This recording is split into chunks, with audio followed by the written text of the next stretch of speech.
Bismillahirrahmanirrahim. Bismillahirrahmanirrahim. Assalamualaikum warahmatullahi wabarakatuh. Alhamdulillah wassalatu wassalam ala rasulillah amma ba'du. Baik teman-teman, di waktu singkat ini kita ingin lanjutkan obrolan singkat kita ya. Mudah-mudahan obrolan singkat ini bermanfaat bagi kita semua. Ada satu permasalahan atau pertanyaan ya, bagaimana atau apakah yang dilakukan, apa yang bisa dilakukan oleh wanita-wanita yang datang bulan haid atau nifas di bulan suci Ramadan ya, ibadah-ibadah apa yang boleh dikerjakan oleh mereka ya ketika dalam keadaan hadas besar. Teman-teman yang berbahagia, tentu semua kita itu dianjurkan oleh Allah Subhanahu wa taala itu untuk beribadah. Bahkan ini merupakan anjuran dari Allah Subhanahu wa taala.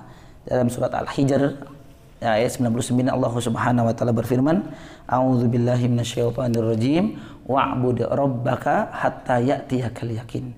Hendaklah kalian beribadah kepada Allah Subhanahu wa taala, beribadah kepada Rabb kalian ya, hatta ya'tiyakal yakin, yaitu sampai datang kematian kalian.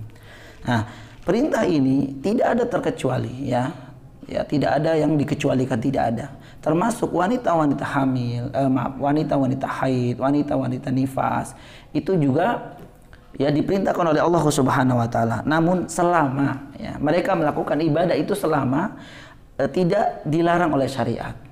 Maka tentu ya, ketika wanita haid, wanita sedang dalam keadaan haid, nifas, itu ada beberapa larangan-larangan untuk melakukan ibadah. Namun ibadah ini hanya sebagian, tidak semua.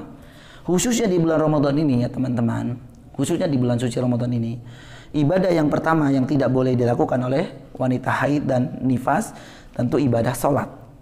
Ya, di bulan Ramadan maupun di selain bulan Ramadan itu tidak diperbolehkan. Nabi SAW bersabda, "Alaisa idza hadat lam tusalli wa lam tasum fadzalika nuqsanu diniha." Hadis ini diriwayatkan Imam Al-Bukhari dan Imam Muslim. Kata Nabi SAW, bukankah bila wanita haid itu tidak sholat dan tidak pula puasa, itulah kekurangan agama bagi wanita. Kemudian ibadah yang kedua yang tidak diperbolehkan baik di bulan suci Ramadan maupun di bulan-bulan selainnya adalah melaksanakan siam, puasa. Itu tidak boleh ya, dalilnya yang tadi di atas. Ya, tidak boleh melakukan ibadah puasa di bulan Ramadan ini, dan kemudian juga misalkan puasa sunnah di selain bulan suci Ramadan. Kemudian yang ketiga yang tidak diperbolehkan bagi wanita haid dan nifas adalah tawaf di Ka'bah, di sekeliling Ka'bah, memutari Ka'bah selama 7 kali, itu dilarang, tidak diperbolehkan bagi wanita haid. Ya, ini pernah terjadi pada Aisyah radhiyallahu anha ya, istri beliau SAW.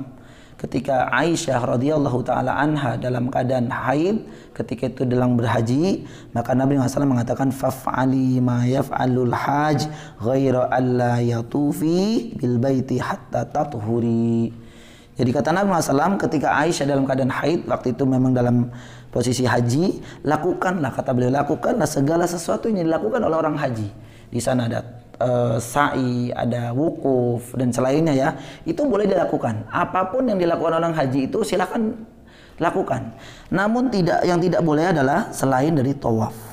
Tawaf di Ka'bah itu tidak boleh sampai dengan engkau itu dalam keadaan suci. Kemudian selanjutnya yang tidak diperbolehkan adalah menyentuh mushaf, ya, menyentuh mushaf Al-Qur'an. Bukan membacanya, kalau membacanya boleh. Jadi kalau menyentuhnya tidak boleh. Jadi misalkan ketika kita ingin membaca Al-Quran, maka boleh dibukakan oleh orang lain, seperti itu. Tapi membaca Al-Quran misalkan dengan hafalan, itu dibolehkan. Sebagian ulama membolehkan. Jadi dalil tidak diperbolehkan bagi wanita-wanita haid dan nifas itu menyentuh mushaf Al-Quran adalah firman Allah Subhanahu wa taala dalam surah Al-Waqiah ayat 79. La yamassuhu illal mutahharun.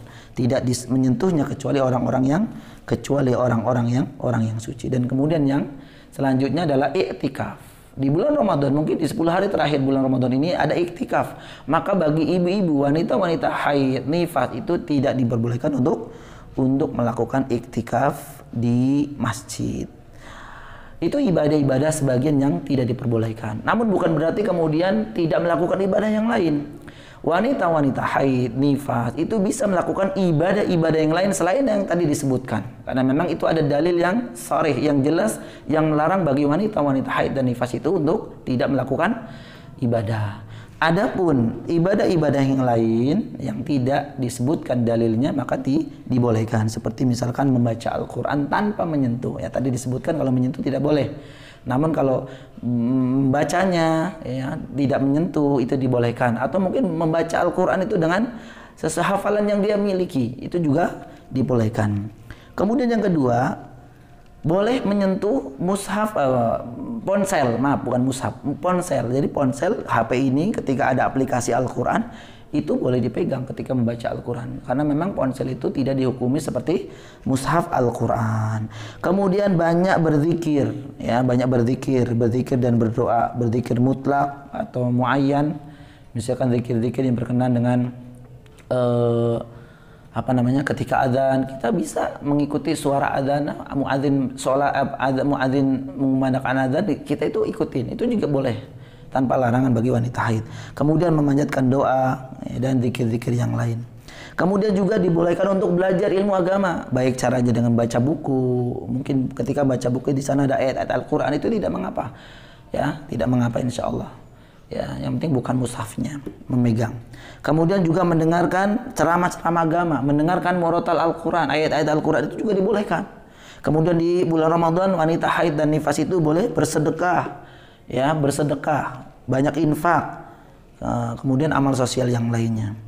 Kemudian juga wanita-wanita haid juga kalau memang dia kedudukannya yang memiliki ilmu bisa ceramah dalam ya dia bisa menyampaikan kajian itu bisa. Selama mungkin tidak di masjid yang pertama, yang kedua juga tanpa memegang mushaf. Adapun mungkin ketika beliau ya orang yang tadi menyampaikan kajian itu sedang halangan kemudian membaca ayat-ayat Allah maka tidak dipermasalahkan. Wallahu a'lam bishawab. Mungkin ini yang bisa disampaikan obrolan singkat ini. Mudah-mudahan bermanfaat ya. Selamat berbuka puasa di hari ke-6 ini. Aku qouli hadza astaghfirullah li wa lakum. Assalamualaikum warahmatullahi wabarakatuh.